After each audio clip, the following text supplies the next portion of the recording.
La question est dans tous les esprits, le marché de Noël sera-t-il maintenu ce matin? Fin du suspense, la municipalité a convié la presse.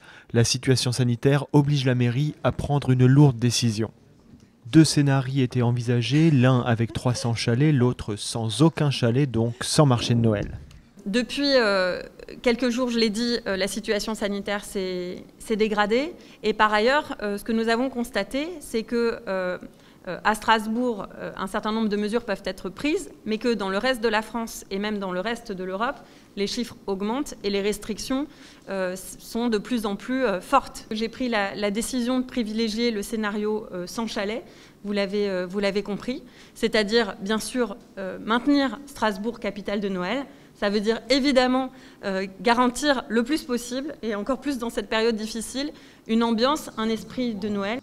Les illuminations, le grand sapin, les chorales et les petites animations sont maintenues. En revanche, les forains et les artisans se retrouvent bien dépourvus. C'est plus que catastrophique. Je ne sais pas si vous avez un seuil au-dessus, mais c'est plus que catastrophique. Ouais. On ne reçoit plus de nouvelles de la mairie. On demande des réunions, on ne reçoit plus de nouvelles.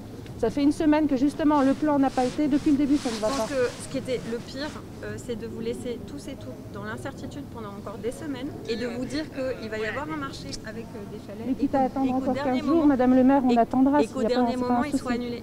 Je ne peux pas prendre cette responsabilité parce que le contexte sanitaire est dramatique. L'activité commerciale sédentaire est toujours possible et ce sont souvent des commerces qui appliquent déjà les protocoles sanitaires. Donc il faut qu'on s'appuie sur eux et voir après effectivement dans quelle mesure pour cette période de décembre on peut ouvrir peut-être ces commerces à d'autres activités, à un partenariat avec d'autres commerçants qui pourraient bénéficier de ces installations. Ce sont vraiment des pistes de réflexion. On commence à travailler sur ces sujets depuis maintenant. Voilà, depuis ce matin.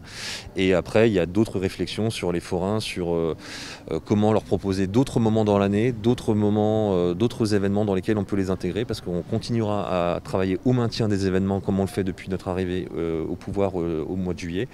Et la troisième piste, effectivement, c'est celle de fonds de soutien et de solidarité en lien avec l'État et la région. Et les conversations, le dialogue est déjà entamé sur ce sujet. L'édition 2020 de Strasbourg, capitale de Noël, sera donc particulièrement chamboulée et au regard des courbes, un couvre-feu pourrait être annoncé dans les prochains jours.